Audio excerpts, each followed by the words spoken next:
Lalit P Sharma का सादर प्रणाम। श्री राधे राधे। आज की कथा निर्जला एकादशी की कथा है, जो कि 21 जून 2021 सोमवार के दिन है। यह एकादशी 5:24 पे प्रातः सूर्य उदय के साथ प्रारंभ होगी और द्वादशी को व्रत खोलने का जो समय है वह 5:25 से लेकर 10:04 तक का है। निर्जला एकादशी को भीमसेन एकादशी, पांडव एकादशी के नाम से भी जाना जाता है। इस एकादशी की कथा इस प्रकार है कि एक समय भीमसेन ने व्यास जी से इस एकादशी के बारे में जाना।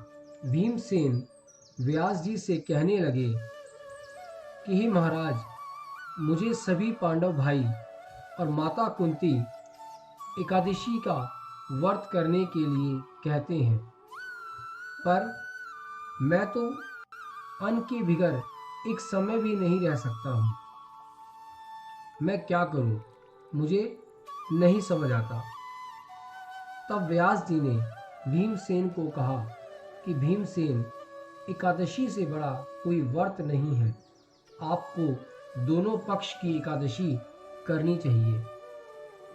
यदि आप स्वर्ग और नर्क दोनों को जानते हैं तो आपको यह समझना चाहिए कि एकादशी का फल इतना है कि एकादशी जो भी मनुष्य करता है उसे स्वर्ग की प्राप्ति होती है। यह सुनकर भीमसेन ने व्यास जी से कहा कि महाराज, मुझ पर कृपा करते हुए आप मुझे कोई ऐसा व्रत बताइए जो वर्ष में सिर्फ एक बार करने से ही मैं मुक्ति पा जाऊं। यह सुनकर व्यास जी कहने लगे, वृषभ और मिथुन की संक्रांति के बीच ज्येष्ठा मास के शुक्ल पक्ष की जो एकादशी आती है उसका नाम निर्जला एकादशी है। तुम उस एकादशी का व्रत करो। इस व्रत को करने से आप मुक्ति पाएंगे और स्वर्ग के भागीदार भी बनेंगे। इस व्रत को स्वयं भगवान ने मुझे बताया था। इस एकादशी के व्रत में स्नान और आचमन के सिवाय आप जल ग्रहण नहीं कर सकते हैं और आप एक समय भी भोजन प्राप्त नहीं करते हैं। निर्जला एकादशी के दिन सूर्य उदय से लेकर द्वादशी के सूर्य उदय तक जल ग्रहण नहीं करना चाहिए। इस एक एकादशी को करने से आप सभी एकादशियों का फल प्राप्त कर सकते हैं और यह एक एकादशी करने से ही आप मुक्ति पाकर स्वर्ग के भागीदार बन सकते हैं।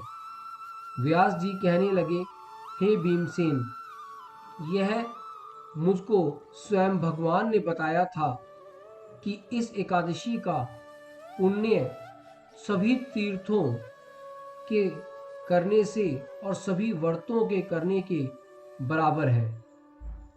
एक सिर्फ निर्जला एकादशी के करने से ही आप सभी पापों से मुक्त हो जाते हैं। जो मनुष्य निर्जला एकादशी का व्रत करते हैं उसकी मृत्यु के समय यमदूत आकर नहीं घेरते हैं, स्वयं भगवान के पार्षद आते हैं और उसको बिठाकर स्वर्ग लेकर जाते हैं। अतः संसार में सबसे श्रेष्ठ निर्जला एकादशी का व्रत है। इसीलिए इसको करने से सभी पापों से मुक्त हो सकते हैं। आप इस दिन जल अन्न का त्याग करते हुए श्री हरिनाम संकीर्तन कीजिए। हरिनाम संकीर्तन को करते हुए अपने पूरे दिनचर्या को निभाइए। इस प्रकार व्यास जी की आज्ञा पाकर भीमसेन ने इस व्रत को किया। इसीलिए इस एकादशी को भीमसेन या पांडव एकादशी भी कहते हैं। निर्जला एकादशी व्रत करने से पूर्व भगवान से प्रार्थना करें कि हे भगवान, आज मैं निर्जला एकादशी का व्रत कर रहा हूँ। दूसरे दिन भोजन ग्रहण करें, जल ग्रहण करें और हो सके तो आप किसी एक ब्राह्मण को भोजन कराइए। इस दिन दान का बहुत ही बड़ा महत्व है। जो मनुष्य इस व्रत को करते हैं उनको करोड़ों पल सोने के दान का फल मिलता है। हे कुंती पुत्र, जो पुरुष या स्त्री श्रद्धा पूर्वक इस व्रत को करते हैं उन्हें सभी अपने पाप कर्मों से मुक्ति मिलते हुए श्री हरि चरणन का वास मिलता है। आप बड़ी श्रद्धा पूर्वक, भक्ति पूर्वक इस व्रत को कीजिए। यह सब भीमसेन को व्यास जी ने बताया और उन्हें ये व्रत करने की आज्ञा दी। उसके बाद भीमसेन हर साल निर्जला एकादशी का व्रत करने लगे। बहुत ही सुखदायक यह व्रत है। शास्त्रों और पुराणों में इस व्रत के लिए बहुत सी कथाएं आती हैं और कहा गया है कि एक निर्जला एकादशी ऐसा व्रत है जिससे आप सभी पापों से मुक्ति पाकर श्री हरि चरणन का वास पा सकते हैं। आप सभी से मेरी प्रार्थना है कि कल निर्जला एकादशी है, आप सभी निर्जला एकादशी का व्रत करें और श्री गोविंद की कृपा से, श्री राधा रानी की कृपा से अपने सभी पापों से मुक्ति पाते हुए श्री हरि चरणन का वास पाएं। इन्हीं शब्दों के साथ विराम देता हूँ इस कथा को। मिलते हैं एक नई कथा के साथ। श्री राधे राधे।